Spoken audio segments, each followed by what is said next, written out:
Doctors gave up on the billionaire's blind son. What the maid's toddler did next shocked everyone.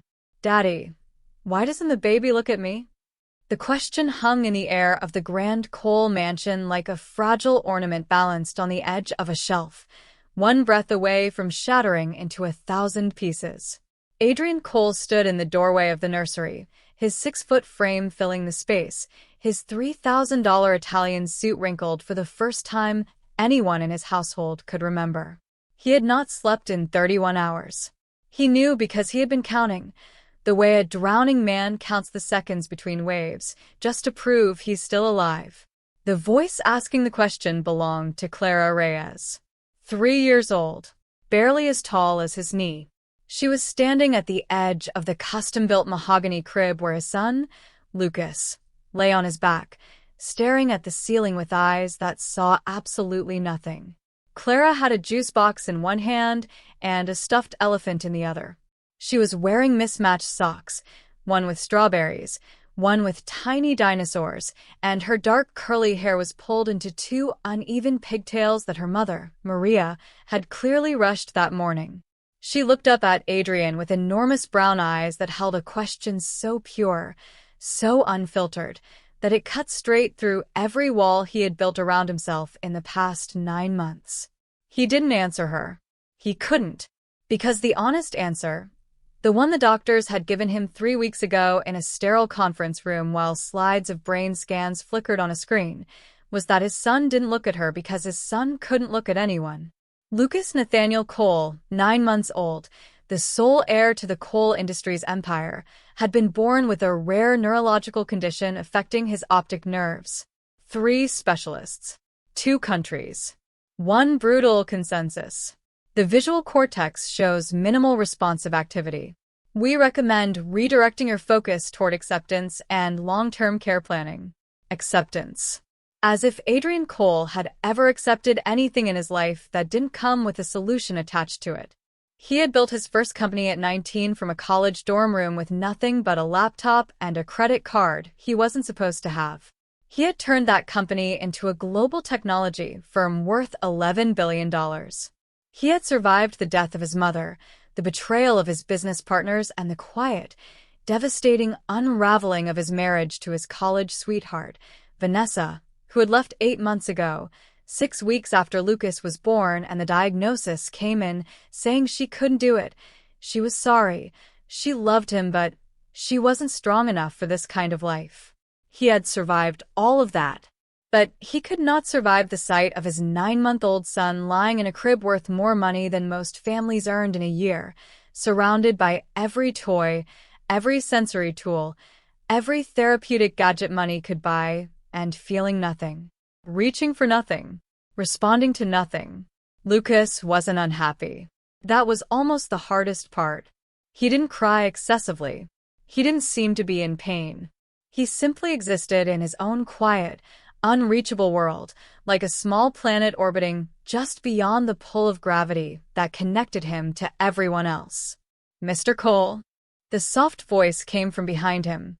He turned to find Maria Reyes standing in the hallway, her hands folded in front of her apron, her expression caught between professional composure and something that looked a great deal like apology. She was 32 years old, with the kind of quiet beauty that didn't announce itself. Dark eyes, strong hands, a small scar above her left eyebrow she'd once told the other staff she got from falling off her bicycle at age 7. She had been employed at the Cole estate for 4 months, hired through an agency as part of the household staff, her duties split between general cleaning and occasional nursery assistance during the overnight shifts when the night nurse called in sick. She was a good worker, reliable, quiet. She kept to herself, showed up early, never complained. Adrian had exchanged perhaps 15 sentences with her total since her first day. He had been entirely unaware until 3 minutes ago that she sometimes brought Clara to work when her daycare fell through, a fact that apparently several other staff members knew and had quietly accommodated because, as the head housekeeper Mrs. Dobbins had apparently decided on her own authority, the child is no trouble and Maria needs the work. "I'm so sorry," Maria said immediately, stepping forward, and reaching for Clara's hand. She wandered off while I was changing the linen. I told her to stay in the kitchen. She won't bother him, I promise. I'll take her. She's not bothering him, Adrian said. The words came out before he'd decided to say them. He looked back at Clara, who had turned back to the crib and was now very seriously holding her stuffed elephant up toward Lucas's face, as if introducing them. This is Peanut, Clara told Lucas in a loud, informative whisper. He's very soft. You can touch him if you want. Lucas, predictably, did not respond. Clara was not discouraged. She lowered the elephant, studied Lucas with the grave concentration of a child who has decided something is a puzzle to be solved rather than a problem to be mourned, and then looked back up at her mother. Mama, she said, the baby doesn't know we're here. Maria's face tightened with the particular pain of a mother whose child has said something too true in front of someone who is already bleeding. Clara, sweetheart. We should be louder, Clara said decisively.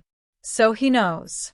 And Adrian Cole, billionaire, widower, grieving father, man who had not cried since his mother's funeral 11 years ago, felt something move in his chest like a fault line shifting, not breaking, not yet, but moving, in a way that terrified him and somehow, inexplicably, felt like the first real thing he'd felt in months. He looked at Maria. Maria looked at him. Neither of them said a word. But neither of them told Clara to be quiet, either. You don't have to be sorry for her. It was later that evening. The nursery was quiet again. Lucas sleeping in that still, peaceful way of his, the night light casting a pale amber glow across the room.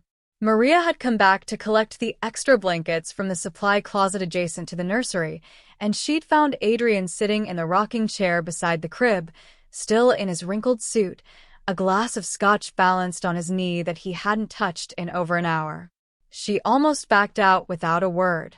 That had been her instinct every day for 4 months. Do the work, stay invisible, go home. She was an employee in a billionaire's house. Invisibility wasn't just a preference, it was a form of protection. But something about the way he was sitting, not like a man resting but like a man trying very hard not to fall, made her stay. I'm sorry, she said softly. Clara. He didn't look up from the crib. You apologize for her like she did something wrong. She didn't. Maria set the blankets over her arm and chose her next words carefully. She can be a lot. I know this isn't an appropriate environment for a 3-year-old to be running around in. It won't happen again. She talked to him. The simplicity of it stopped her. Everyone else in this house tiptoes around him. Adrian continued. His voice was low, controlled, but there was something raw underneath it, like exposed wiring. The nurses check his vitals and write in their charts. The therapists come twice a week and do their exercises and smile their careful professional smiles and tell me we're making progress. He said the word like it tasted like ash. My own sister called last week and spent 40 minutes talking about him in the third person while he was lying right there in the room. Like he was already something to be discussed rather than someone to be talked to. He finally looked up at her. Your daughter walked in here, introduced him to her elephant, and told him he needed to know she was there. A muscle worked in his jaw. She's 3 years old, and she treated him like a person. Maria felt something loosen in her throat.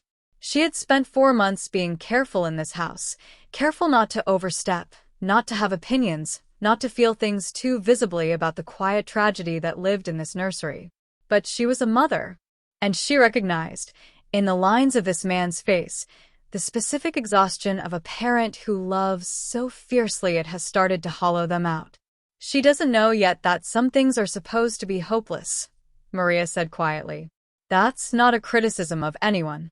It's just, she hasn't learned that yet.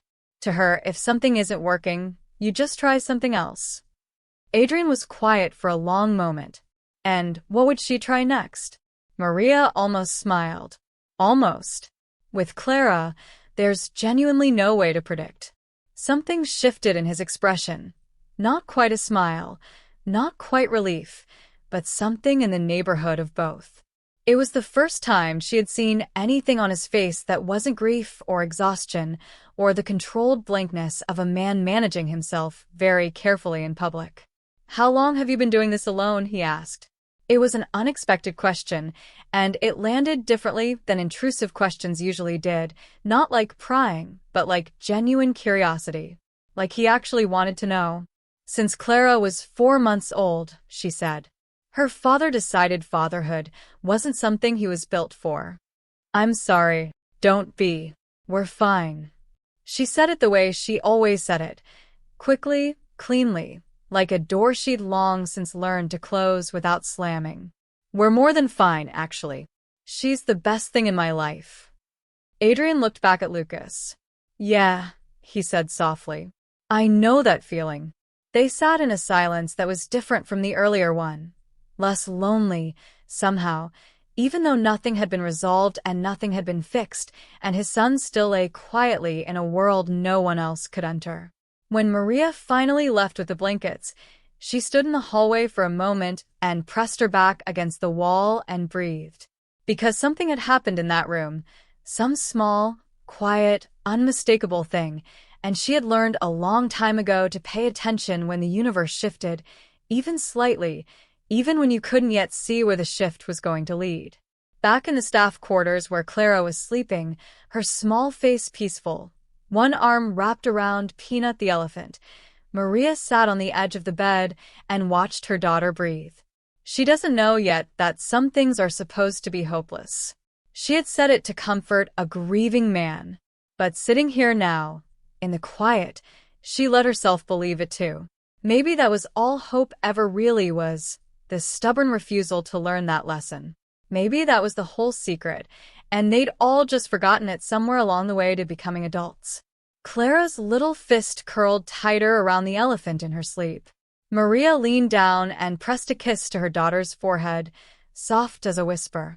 "Keep not knowing," she murmured. "For as long as you can. You're not supposed to be in here, Bug." Clara looked up from what she was doing, which was arranging a collection of silk scarves she had borrowed without permission from the decorative basket in the hallway outside the nursery, and regarded her mother with the calm, untroubled eyes of a child who has not yet developed a functional understanding of the concept of not supposed to. "I'm decorating," she explained. "I can see that." Maria stepped into the nursery and surveyed the situation. 3 silk scarves in varying shades of gold, red, and cobalt blue had been carefully, or at least deliberately, draped over the side of Lucas's crib. A soft rattle shaped like a star had been placed inside, next to his hand. One of Clara's hair ribbons, bright yellow, was tied around a mobile spoke. "Clara, those are from the hallway display." "They're pretty colors," Clara said, with the tone of someone who considers this to be a complete and self-evident justification. "They're not yours. I'll put them back." She patted Maria's knee reassuringly. After the party, Maria stopped. The party. Lucas's party. Clara turned back to the crib and studied her work with the focused satisfaction of a curator hanging an exhibition. He never had one. "I asked Mrs. Dobbins, and she said his birthday was 2 months ago and nobody did a party because everyone was sad." She picked up the star rattle and shook it once, experimentally. "That's not fair." Maria stood very still in the middle of the nursery. She thought about all the reasonable, responsible things she should say next. "This isn't our home. This isn't our family. You can't just decide to throw a party for the billionaire's son in the middle of a Tuesday morning." She thought about her job and the 4 months of careful professional distance she'd maintained, and the conversations she'd had with herself approximately 100 times about not getting attached to the residents of this house, not letting Clara get attached, not letting the quiet tragedy of this nursery become something she carried home with her every night. She thought about all of that. And then she watched her daughter reach through the crib bars and very gently, very deliberately, place Lucas's tiny hand on the cobalt blue scarf. Lucas's fingers moved. It was small, barely a flutter, the kind of movement that could be dismissed as reflexive, involuntary, the random firing of an infant's nervous system. Maria had seen the therapists make notes about such movements in their charts without looking up, their professional neutrality intact. But Clara saw it too, and Clara made a sound, a small, delighted gasp, and said, "He felt it, Mama. He felt it." And Maria found that she could not, in that moment, be the person who said probably not, sweetheart. Let's not get excited. Because she had been the person who got her hopes crushed before. She knew what that felt like. And she also knew, had always known really, that you couldn't protect your child from hope. You could only decide whether to stand beside them while they felt it.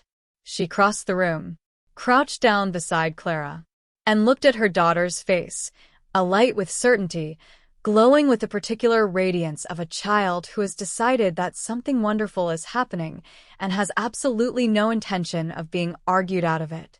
"Okay," Maria said softly. "Tell me about this party." Clara's face broke into a grin so wide it seemed to rearrange her entire face. She grabbed her mother's hand with both of hers and pulled her closer to the crib, speaking in the rapid, tumbling cadence of a toddler who has been planning something important and is finally getting to brief the team. There would be soft things, she explained, because Lucas liked to touch. There would be the scarves, obviously, and the rattle, and maybe some of the crinkle fabric from Clara's own toy bag that she was willing to contribute. There would be singing because Clara had strong feelings about the importance of singing at parties. There would be clapping. And Clara herself would guide Lucas's hands to all the decorations so that he could feel the party even if he couldn't see it. Because parties are about knowing people love you, Clara said, with the absolute authority of a 3-year-old who has figured out the essential thing. So, we have to make sure he knows. Maria was quiet for a moment. The nursery was warm and gold in the morning light. Lucas lay in his crib, still and peaceful, the cobalt scarf just touching his hand. "When did you get so wise?" Maria whispered. Clara considered this seriously. "I think I was born like this," she decided. And Maria laughed, a real laugh, sudden and surprised, the kind that comes up from somewhere deep, and pulled her daughter into a hug that lasted longer than either of them expected. What neither of them knew yet was that Adrian Cole had stopped in the hallway outside the nursery 30 seconds earlier on his way to a morning call, and had not moved since. He was standing just outside the door, his phone forgotten in his hand, listening to his son's maid's 3-year-old daughter explain the essential purpose of a birthday party to her mother in a sunlit nursery on an ordinary Tuesday morning. And for the first time in 9 months, he was crying. It lasted 45 minutes. In the years that followed, Adrian would try many times to explain to people what those 45 minutes had meant. He would fail consistently, not because he lacked the words, but because the experience existed in a register that language couldn't quite reach. It was the kind of thing you had to see. You had to be standing where he was standing, in the doorway of a nursery on an ordinary Tuesday morning, watching a 3-year-old in mismatched socks throw a birthday party for a 9-month-old boy who had never laughed, and you had to feel what moved in your chest when the boy laughed for the first time. Only then would you understand. Clara had asked her mother to lift her, so she could reach better. Maria had hesitated, one long, complicated hesitation that lasted about 4 seconds and contained, Adrian suspected, an entire internal argument about professional boundaries and appropriate emotional investment, and what happened to people who allowed themselves to care too much in houses that belonged to other people. And then she had lifted her daughter, and said nothing and let it happen. Clara had started with the scarves. She draped the gold one over her own forearm first, let it trail against Lucas's hand, back and forth, whispering soft, "It's soft. Do you feel it?" In a voice that was more breath than sound, like she understood instinctively that the world came to Lucas through touch rather than sight, and she was meeting him there, in his world, rather than asking him to come to hers. Then the rattle. She didn't shake it loudly or abruptly. She'd learned from her first visit that Lucas startled from sudden sounds. She shook it gently, rhythmically, close to his ear but not too close, and she sang along with the rhythm in her high, sweet, slightly off-key toddler voice. "Happy, happy, happy birthday, Lucas. Happy day to you. to a tune that bore only passing resemblance to the traditional version and was somehow all the better for it. She clapped. Softly at first, then with more enthusiasm, because enthusiasm was simply part of who Clara was, and suppressing it would have been like trying to suppress weather. And Lucas. Lucas turned his head toward the sound. It was the first directed movement any of them had ever seen from him. Not a reflex, not a random shifting. A turn, deliberate and oriented, toward the source of the clapping. Maria made a small sound. Her hands tightened on Clara's waist. Adrian gripped the doorframe. Clara, who had not been told to expect anything less, simply accepted this as the natural result of a good party, and reached down and took Lucas's hand with both of hers and guided it to the cobalt blue scarf. She wrapped his tiny fingers around the fabric, held them there, and then she leaned down close to the side of the crib, so close her curly hair brushed the bars, and she whispered to him, quietly enough that Adrian couldn't make out the exact words, privately, the way children speak to each other across the barrier of a crib in a language that exists briefly and perfectly in that specific geography of innocence before the world teaches them other ways of speaking. Lucas's face changed. Something moved across it like light crossing water, a ripple, a shift, an animation rising from somewhere deep. His mouth curved, his cheeks lifted, his unseeing eyes, which had always been calm and still and directed at nothing, caught the gold light from the scarves and his whole small face. He laughed. Not a coo, not a reflexive smile. A laugh, genuine, unmistakable, bubbling up from somewhere in his small body like a spring finding its way to the surface after being underground for too long, surprised by the air, delighted by its own existence. Clara threw her arms in the air. He laughed, Mama. He laughed. Did you hear? Maria was crying. She didn't try to stop or hide it. She just stood there, holding her daughter, tears running freely down her face, nodding because she didn't have words. And Adrian stepped into the room. He was not a man who crossed distances easily. He had built $11 billion worth of evidence that he preferred to observe from doorways, to manage from a safe remove, to let other people occupy the emotional center of rooms while he held the perimeter. It was how he had survived. It was how he had built everything he'd built. Staying back, staying controlled, staying functional when everything wanted to come apart. He crossed the room anyway. He reached into the crib and picked up his son, carefully, the way he always did, the way that still felt new and terrifying 9 months, and because Lucas was so small and the world was so large and the gap between them had always felt so unbridgeable, and he held him against his chest. And Lucas, who had turned toward sound for the first time 11 minutes ago, turned his face toward his father's heartbeat.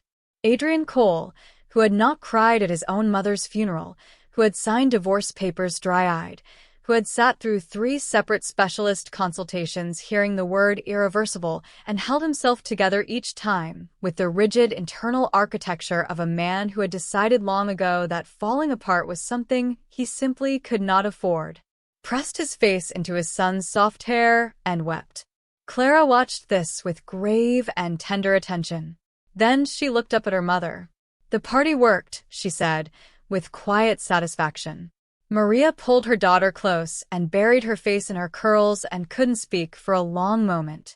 "Yeah, baby," she finally managed. "The party worked." The next morning, Adrian called the head of neurology at Johns Hopkins. Not the same neurologist who had given him the slides and the careful language about acceptance. A different one, a specialist whose research he had read at 2 in the morning the night before with the focused desperation of a man who has been given, for the first time in months, something to be desperate about again. Something worth fighting for. Not the grim, static desperate of a closed door, but the live wire, electric desperate of a door that has moved, just slightly, just barely, and might be made to open further. He referenced the morning's events. The head turn. The response to tactile stimulus. The laugh. The specialist was quiet for a moment, and then she said something Adrian had not heard in 9 months. She said, "That's interesting. Tell me more." He told her more. He told her everything. 2 days later, she arrived at the coal estate with a colleague, a new set of tests, and a theory about neuroplasticity in infants with congenital visual impairment that had been gathering evidence in the research literature for 3 years, but had not yet filtered down into the standard clinical protocols that 3 previous specialists had followed when they looked at Lucas's scans and said irreversible. Nothing was promised. No miracles were announced. But the specialist sat in the nursery with Lucas for 2 hours, and at the end of those 2 hours she came out and said to Adrian, with careful, calibrated precision, "There is more here than the previous assessments indicated. There is something to work with. Something to work with." He had never heard 6 more beautiful words. He found Maria in the kitchen afterward. She was washing dishes, ordinary, methodical, her back to the door, and he stood in the doorway for a moment before she heard him and turned. "I want to pay for Clara's preschool," he said. Maria blinked. "I'm sorry. Whichever one you want. The best one in the city, or the one closest to you, or whatever matters most to you. I want to pay for it." He paused. "She did more for my son in 45 minutes than 3 specialists and 9 months of therapists managed. I'm aware that's not a transaction. I'm not trying to make it one.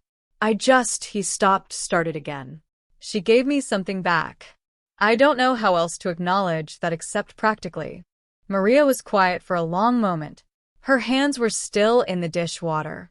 He could see her working through it, the pride, the independence, the careful professional boundaries she'd maintained for 4 months, and he waited because he was learning, slowly, to wait for the things that mattered. "That's very generous," she said finally. "But Clara didn't do it for a reward." "I know," Adrian said. "That's exactly why I want to give her one." Something softened in Maria's expression.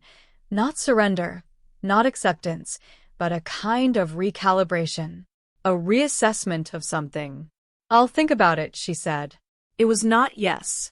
But it was the first time in 4 months she had not immediately and efficiently closed a door he had opened. He was beginning to understand that with Maria Reyes, these things mattered enormously. Clara, meanwhile, had appointed herself Lucas's official party coordinator and had begun planning a second event. She had announced to her mother that the next one would have a theme.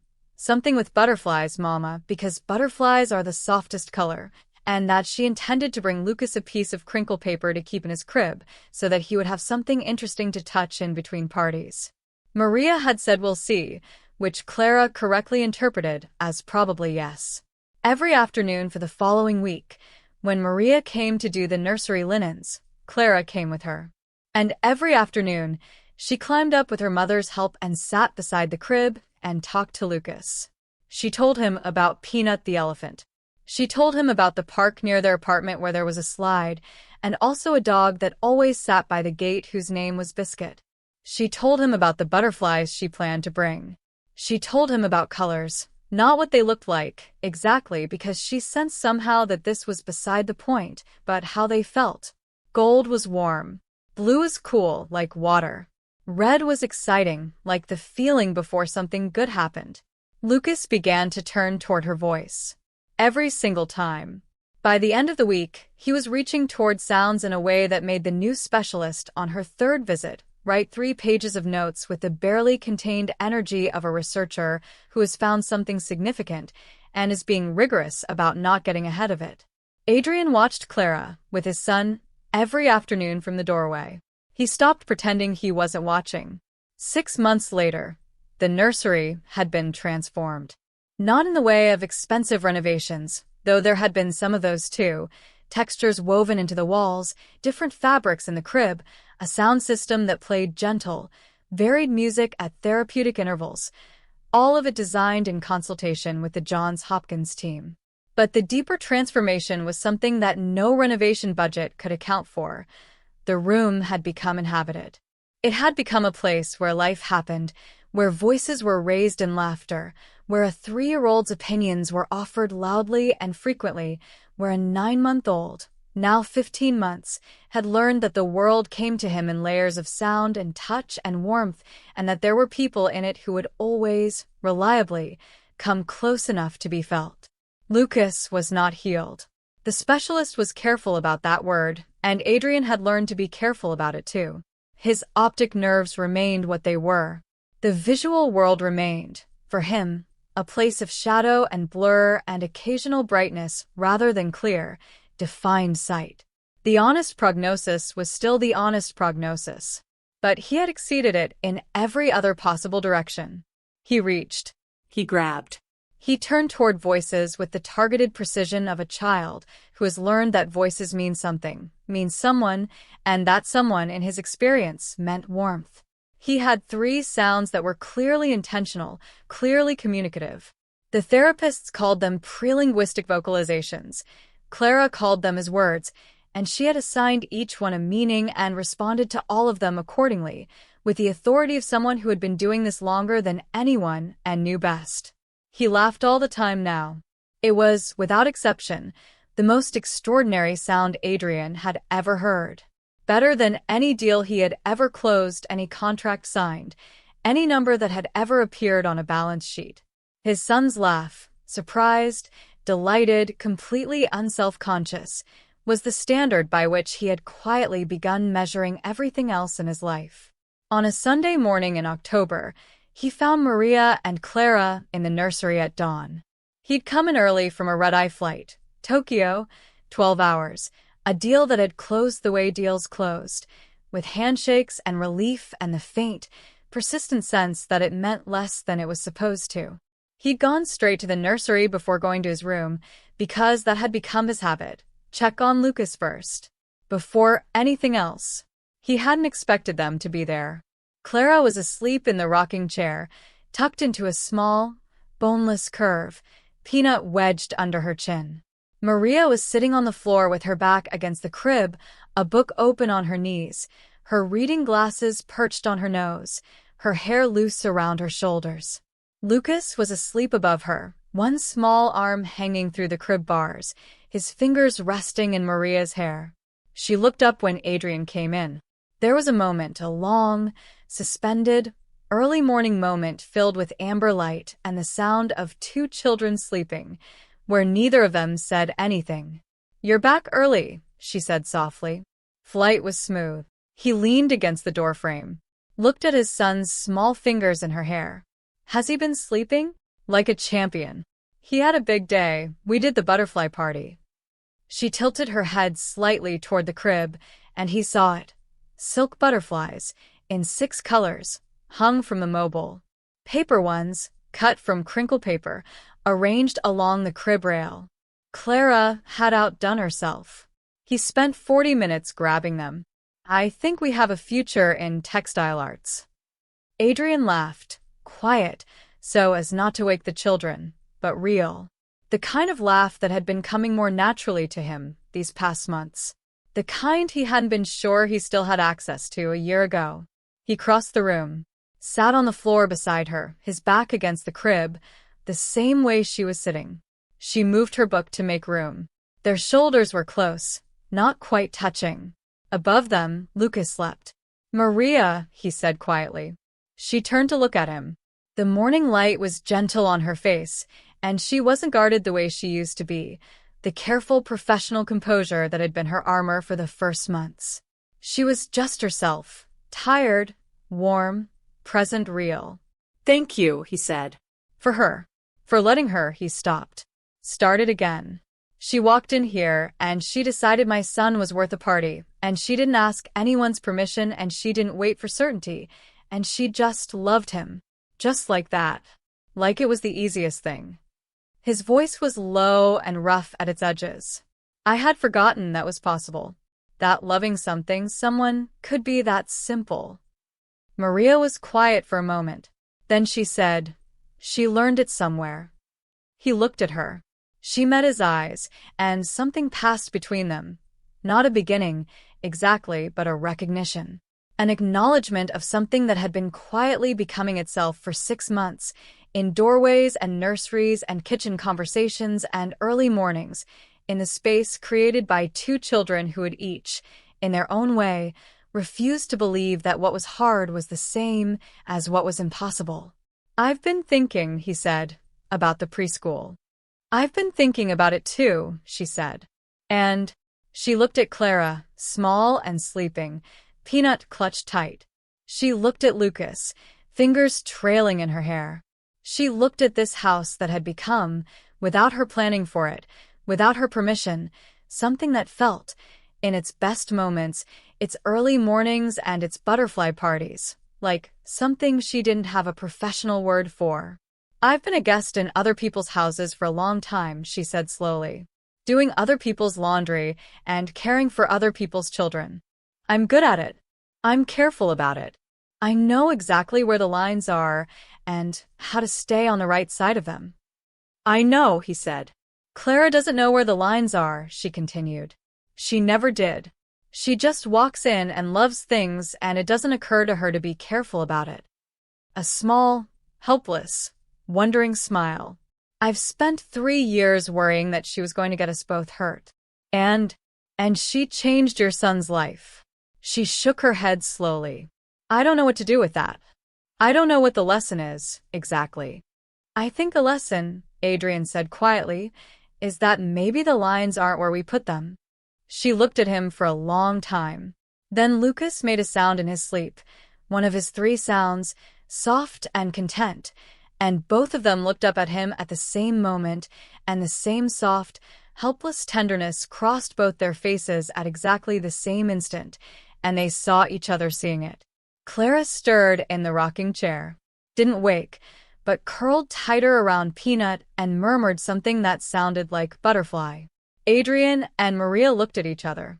And this time, very quietly, they both smiled at the same time, the kind of smile that doesn't need words yet, that exists in the pure, uncomplicated register of a moment that is exactly and completely itself, a moment that a 3-year-old in mismatched socks had somehow, impossibly made possible. Above them, in a crib wrapped in silk butterflies, Lucas slept peacefully. His fingers curled, slowly, around Maria's hair. And held on. Some people come into our lives with blueprints and plans. And some people come in with mismatched socks and a stuffed elephant and an absolute refusal to believe that love has a limit. Sometimes those are the people who change everything. The end.